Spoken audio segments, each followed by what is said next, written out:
What's up, guys? Welcome back to the channel. In this video, I'm basically going to do a quick review over the past week and things that have happened. Also, I'm going to talk about the trip that I just went on. So let's go ahead and play that intro, and I'll get started.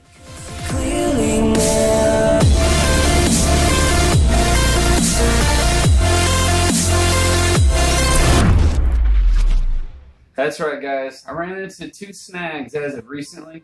But before I get to talk about that, let's talk about that last video that I had posted up of the trip that me and the guys went on that Sunday morning. The video prior to that was showing me getting the bike ready for that 3-hour long ride. And the next video was me showing the actual trip itself. Now, not only did I enjoy riding with the guys out there, that was a ball. I really enjoyed making the video. It was fantastic. Unfortunately, the trip was cut short due to rain, and we really can't, open it up and have a lot of fun and the twisties and have the bikes on the sides going around corners whenever it's raining. It's unsafe and it's stupid. So we kind of had to back it down a little bit the rest of the trip, and it was just one of those things that we had to deal with. But let's talk about that trip real quick. Me and the guys met up in the Woodlands, and we took our path going 45 south, which is fantastic. Kickstands up at 8:30. We hightailed it out of there. You guys clearly saw the video prior to this one. Now we went all the way 45 south to 610. 610 wrapped around to 290, and then 290 shot out west, and that's where it ended up over at the Loves. And that's where we met our pal, David. Now, from there, we ended up taking a country road. I believe it was 1488, if I'm not mistaken. I know if Robert's watching this, he's probably like, you fool, that's the wrong one. Or, yep, you got the right one. Now, I'll tell you right now, I don't remember any of the country roads after that. I'm pretty sure I've asked Robert, so if you're watching this, dude, I'm sorry, I'm really bad with this stuff. At that point, when it's raining, I can care less about what road I'm on. Sorry, buddy. Got out there, had a blast out there in the country, then we refueled, and then it started to rain. That sucked. So, yes, we will be going out there again, and I look forward to having that trip once again. That was fantastic. But what you guys didn't know is another reason why the trip was cut short was not just because of the rain, but my bike actually started acting up right after it started raining. And believe it or not, I actually ran into the same problem from before, the SV325 problem. Now what happened was my front cylinder lost fire altogether. It was intermittent. It would come and go, and the bike would jerk back and forth.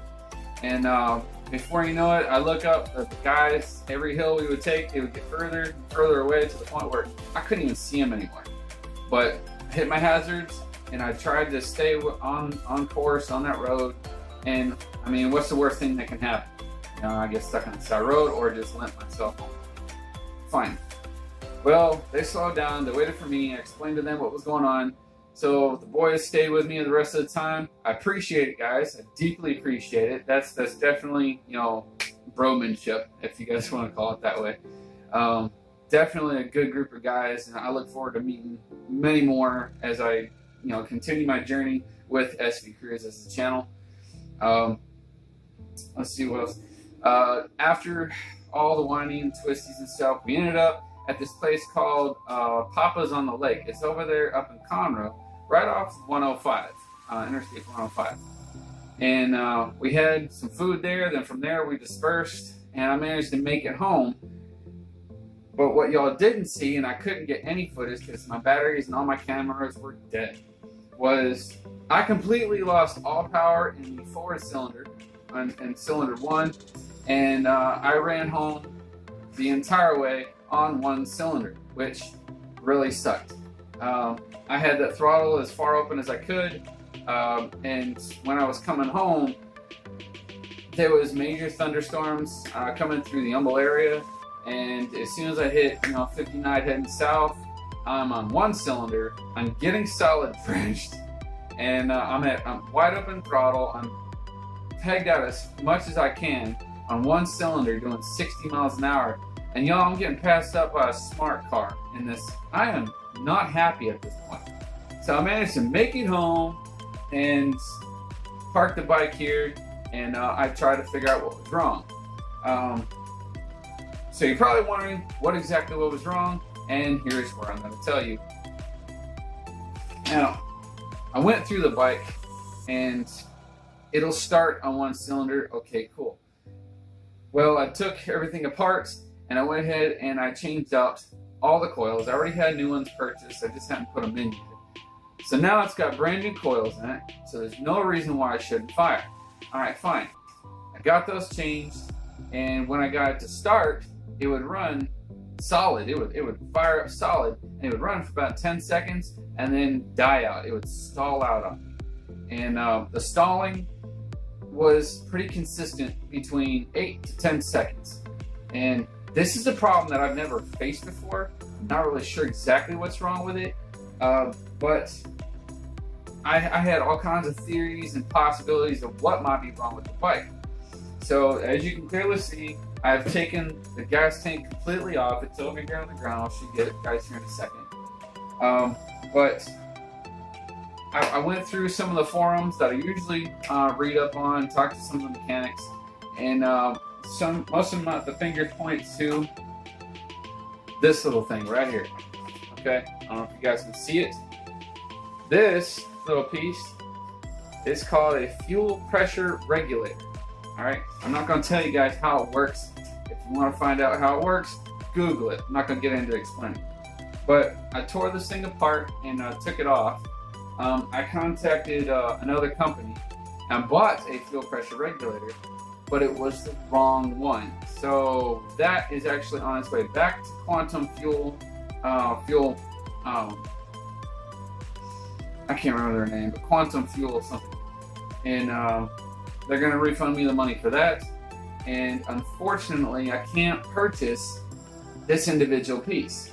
Okay, I actually have to buy the entire fuel filter assembly.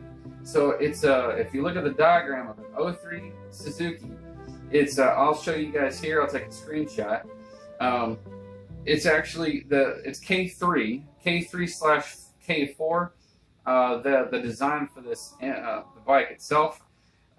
If you look up on the top, it'll say number 2. It has a bracket. It has a fuel pressure regulator, and then it has the actual black cartridge or the black container, which is the filtration container. That is the only part that has not been changed yet. And to purchase that, you know, when I bought just the fuel pressure regulator for an 06 SV650, it was like $30. Okay, cool. But since it didn't fit, I got to buy the whole assembly.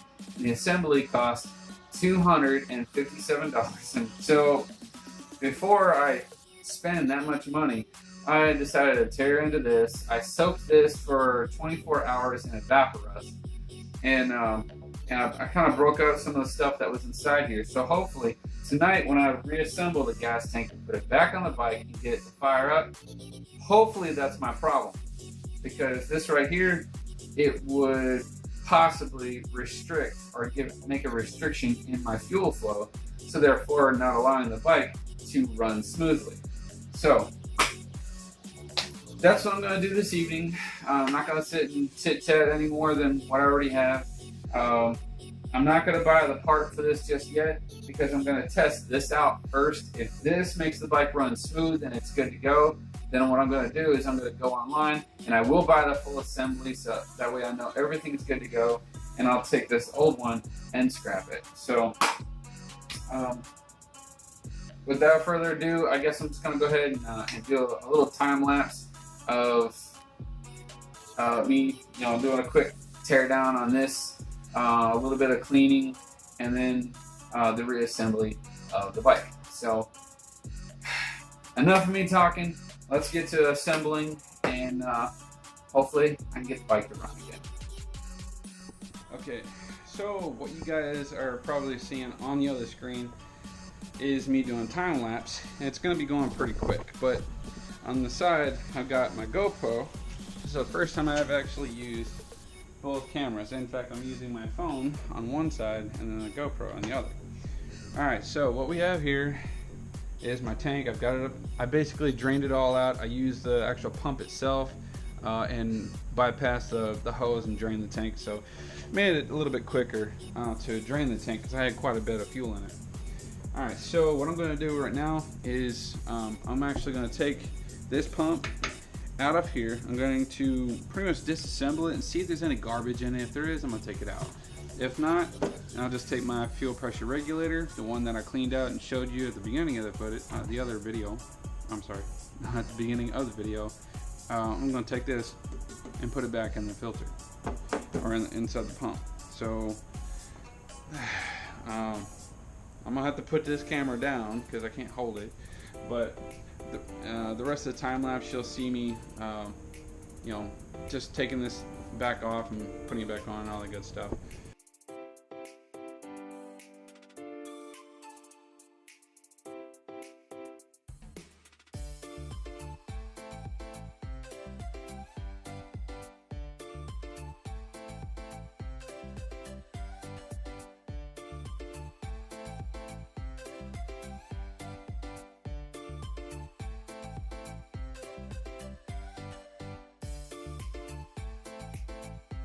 Alright, so now that I got the pump all put back together, you guys are able to see that in the time lapse. I tried my best to clean all the terminals and make sure everything is good to go.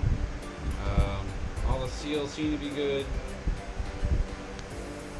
So this thing's ready to go back on the bike.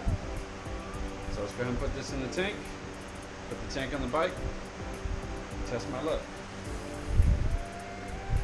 Alright, now with the pump back inside the tank and the heat shield back on, in the event if it does work, I won't have to take it back off to put the heat shield on. Everything looks to be fine, so let's go ahead and put it on the bike, hook everything up, and see how it works.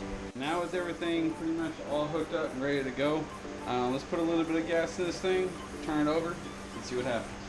Alright guys, so now that I got everything all pretty much put together, I have not primed it or nothing yet. I haven't touched it except to assemble this and put the nuts and bolts on. So I put a little bit of fuel in there, and I'm going to go ahead and try to prime it. First time in a while. Fingers crossed, people. Fingers crossed. Please work. Wood. You're pulling the fuel. Just a little bit more of a prime. Since it was going dry. Alright. 3 and 4. Here we go.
And that's the problem I've been facing, guys.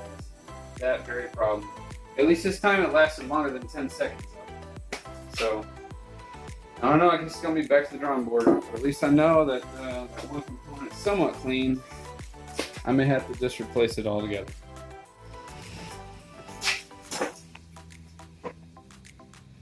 Well, there you have it, folks. It's still giving me some issues, but this time it's actually much longer in duration. When I fired it up, it ran for about maybe a minute, almost 2 minutes, minute 30 seconds, and then it finally stalled out. So whatever I did to this in cleaning, it must have loosened some stuff up, it opened it up, or whatever. I'm not sure, but the only part that I actually fiddled with and cleaned was the fuel pressure regulator. So with the bike still acting the same, but it's allowing it to run longer, and that's the only part that I messed with. It's telling me that part's faulty.